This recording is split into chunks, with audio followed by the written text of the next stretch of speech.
ত্রয়োদশ জাতীয় সংসদ নির্বাচনে জাতীয়তাবাদী দল বিএনপি জয় লাভ করা এবং বিএনপির চেয়ারপারসন বেগম খালেদা জিয়ার রুহের মাগফিরাত কামনা ও দেশনায়ক তারেক রহমান সহ নারায়ণগঞ্জ ৫টি আসনের মধ্যে ৪টিতে বিএনপির বিজয়ীতে নারায়ণগঞ্জ ফতুল্লা থানা স্বেচ্ছাসেবক দলের উদ্যোগে এই দোয়া ও মিলাদ মাহফিলের আয়োজন করা হয়।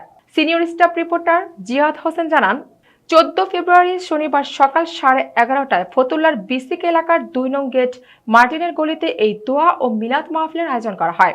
এ সময় বক্তারা বলেন, বিগত সময়ে যেভাবে আওয়ামী লীগ সরকার দেশ পরিচালনা করেছে, দুর্নীতি চাঁদাবাজি করেছে, দিনের ভোট রাতে দিয়েছে, তারা ছাত্র জনতার ৫ আগস্টের গণঅভ্যুত্থানের মুখে পড়ে এখন পালিয়ে যেতে বাধ্য হয়েছে।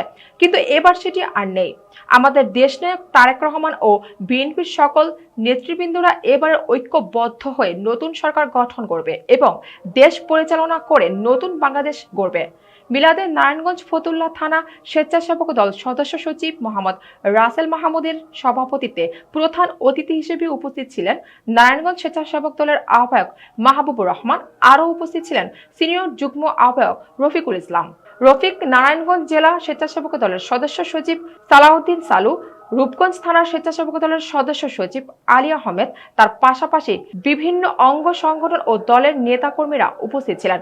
অনুষ্ঠানে বেগম খালেদা জিয়ার রুহের মাগফিরাত কামনা ও জাতীয়তাবাদী দল বিএনপির নিরঙ্কুশ বিজয় অর্জনে বিএনপির চেয়ারম্যান তারেক রহমান এবং রাষ্ট্রনায়ক জিয়াউর রহমান সহ দেশবাসীর জন্য দোয়া ও মিলাদ মাহফিলের মধ্য দিয়ে অনুষ্ঠানটি শেষ হয়। বিজয়ী হয়েছে কি পরাজিত হয়েছে এটা দেখার এখন আর কোনো সময় নাই। এই দেশকে এগিয়ে নিয়ে যেতে হবে। এই দেশকে যদি আমরা এগিয়ে নিয়ে যেতে চাই, আমাদের ভবিষ্যৎ প্রধানমন্ত্রী যদি খুব অল্প সময়ের মধ্যে শপথের মাধ্যমে বাংলাদেশের প্রধানমন্ত্রী হবেন আমাদের সাংগঠনিক অভিভাবক জনাব তারেক রহমান সাহেব। উনি কিন্তু এই বিজয়ের পরে সুনির্দিষ্টভাবে উনি প্রেস ব্রিফিং করে বলে দিয়েছেন কোনো আনন্দ উৎসব মিছিল কিছুই কিন্তু হবে না। আপনারা সবাই মসজিদে মাদ্রাসায় যেখানে যেখানে আমাদের মিলাদের ব্যবস্থা আছে সেখানে আপনারা মোনাজাত করবেন, আমাদের দেশকে খালেদা জিয়ার জন্য দোয়া করবেন, আমাদের শহীদ রাষ্ট্রপতি জিয়াউর রহমানের রুহের মাগফিরাত কামনায় দোয়া করবেন, সমস্ত জাতির জন্য আপনারা দোয়া করবেন। কোনো রকম উৎসব, কোনো রকম আনন্দ মিছিল, কোনো রকম উশৃঙ্খল আচরণ আপনারা করতে পারবেন না। এর দায়িত্ব কিন্তু আজকে জাতীয়তাবাদী দলের। সুতরাং জাতীয়তাবাদী দলের সমস্ত সৈনিকের উদ্দেশ্যে বলতে চাই, এই দেশকে শান্তিতে রাখার জন্য, এই দেশের মানুষকে শান্তিতে বসবাস করার জন্য, এই দেশের মানুষ যে আস্থা এবং বিশ্বাস রেখে ধানের শীষকে ভোট দিয়েছে, সেই আস্থা এবং বিশ্বাস কিন্তু ধরে রাখতে হবে। তারা কথিত করেছেন তিনি আমাদের আগামী দিনের রাষ্ট্রনায়ক তারেক রহমান। তারেক রহমানের বার্তার সাথে ধারাবাহিকতা রেখে একটি কথা বলতে চাই।